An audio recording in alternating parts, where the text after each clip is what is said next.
Ok, salut. Alors ici dans cette vidéo je vais t'expliquer, surtout je vais briser les mythes sur l'apprentissage de l'anglais.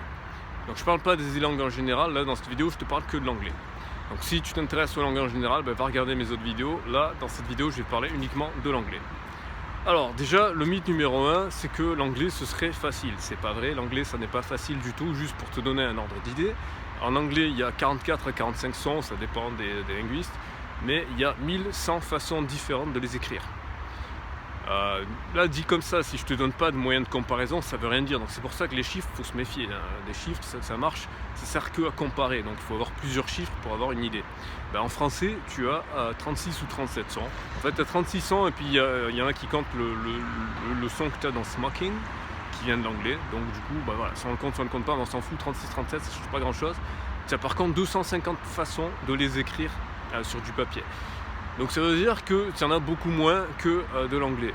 Mais par contre, le truc qu'il faut avoir à l'esprit, c'est que le français déjà c'est pas mal. Parce que si tu regardes les autres langues romanes comme l'italien ou l'espagnol, alors j'ai pas les chiffres précis en tête, mais les ordres de grandeur, c'est que tu as à peu près une trentaine de sons en italien et en espagnol, donc c'est-à-dire à peu près pareil qu'en français. Et tu as une quarantaine de façons de les écrire.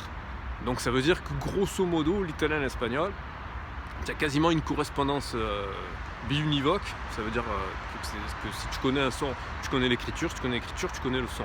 Donc du coup, l'orthographe, c'est vachement plus simple dans ces langues-là.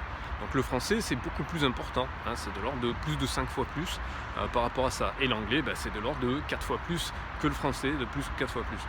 Donc voilà, donc déjà l'anglais ça n'est pas facile d'un point de vue de l'orthographe et de la correspondance entre l'orthographe et la prononciation. En plus, la prononciation, comme je te l'ai dit, tu as 44 sons alors que le français tu en as 36, c'est-à-dire tu en as 8 de plus. Mais en plus, malheureusement, ce serait trop beau si tu avais genre les mêmes 36 sons que le français, puis que tu avais juste à apprendre 8 nouveaux sons. Non, en fait, tu as 14 sons précisément qui sont en anglais, qui ne sont pas en français.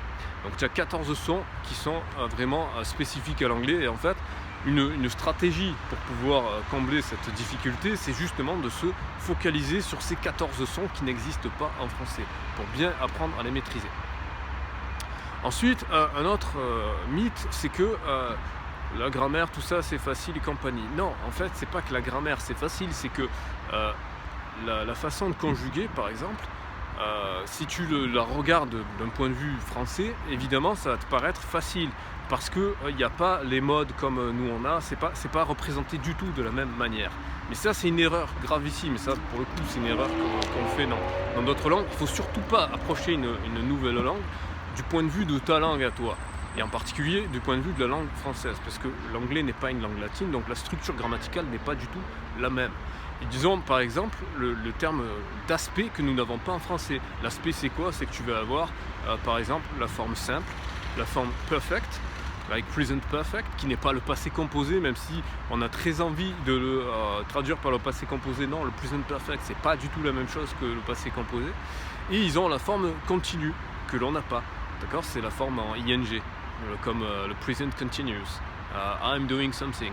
Tu vois, ça c'est ces choses-là, on les a pas. Donc ces trois formes-là, tu les retrouves à tous les temps, en fait, parce que tu as le present simple, present perfect, present continuous, mais après tu vas avoir, par exemple, simple past, ou plutôt past simple, past continuous, and past perfect. Tu vois, et pareil pour le futur simple, future continuous and future perfect. Et tu as même pire, parce qu'après tu as aussi la combinaison entre les deux aspects. Tu as le future perfect continuous, past perfect continuous and so on. Donc tu as beaucoup plus de combinaisons. Donc en fait, c'est pas si simple que ça. Oui, ça paraît simple parce que par exemple tu regardes le présent simple, tu dis voilà, en fait tu prends la base verbale et tu rajoutes juste un S à la troisième personne. Déjà le fait que tu le rajoutes juste à la troisième personne, ça fait que 9 fois sur 10 tu vas l'oublier. Voilà, donc du coup c'est pas du tout simple en fait la grammaire. En plus là je t'ai parlé que de la conjugaison, mais après tu as un autre truc, c'est que tu as la façon de gérer les prépositions et aussi les postpositions. Ça, on n'a pas ça en français, les postpositions. On a des prépositions, mais on n'a pas de postposition. C'est-à-dire que par exemple, si je te dis you have to be familiar with, c'est pas logique, puisque with ça veut dire avec, c'est pas logique d'un point de vue français. En français, tu mettrais pas le avec à la fin d'une phrase. Tu mettrais enfin si, on peut dire aussi tu dois faire avec, c'est vrai. Bon, bref, je viens de me contredire, c'était pas un bon exemple. Mais par exemple, voilà, si tu dis en anglais euh, I also like to listen to. Tu vois, par exemple, quelqu'un il dit oh I like this song et toi tu dis yeah I also like to listen to. Le to à la fin en préposition, en français tu vas pas dire moi aussi j'aime écouter A ou j'aime écouter O. Non, ça marche pas, d'accord. Donc ce genre de truc, c'est un petit peu compliqué à gérer quand on est français. Surtout parce que tu n'as pas de correspondance. Donc j'aurais dû commencer par ça en fait. Le premier truc à comprendre en fait, et c'est valable donc quand tu apprends l'anglais, mais c'est valable aussi quand tu apprends n'importe quelle langue, c'est qu'il n'y a pas de correspondance univoque. C'est-à-dire que tu n'as pas pour chaque mot son équivalent dans ta langue, donc en l'occurrence le français, tu n'as pas pour chaque verbe son équivalent, etc. Tu n'as pas pour chaque structure grammaticale son équivalent dans la langue française. Les structures ne sont pas les mêmes. Et ça, il faut faire avec. Donc ça veut dire qu'il faut aller à un niveau supérieur où tu vas monter en abstraction pour comprendre quel est le concept, quelle est l'idée qui veut être faire passer dans le message, d'accord? Parce qu'une langue, ça sert à communiquer un message, d'accord? Et donc c'est sur ça qu'il faut se concentrer. Et donc ça veut dire en particulier, donc ça m'amène au point suivant, qu'il faut le plus rapidement possible. Alors au début évidemment tu peux pas ne pas le faire, mais il faut le plus rapidement possible ne plus traduire systématiquement. Parce que quand tu parles à quelqu'un, tu n'es pas là avec un dictionnaire en train de faire la traduction. Quand tu parles à quelqu'un, tu interagis avec la personne, c'est de l'ordre du réflexe. D'accord? Donc ça veut dire que si tu es en train de traduire, c'est pas possible, parce que tu vas traduire deux fois. Tu vas traduire une première fois ce que le mec te dit, ensuite tu vas réfléchir à quelle réponse que tu veux dire, et puis après tu vas la retraduire, et non, c'est pas possible. Les discussions comme ça, tu fais ça sur un mail, oui, il n'y a pas de problème. Sur un mail, tu vas sur Google Traduction, tu vas sur Word Reference, etc. Et tu peux faire ton truc comme ça. Mais quand tu parles avec les gens, tu peux pas faire ça. Donc ça veut dire qu'il faut absolument que tu travailles les automatismes. Donc ça veut dire qu'il faut que tu acceptes la chose suivante, c'est que tu vas devoir partir d'un vocabulaire de base.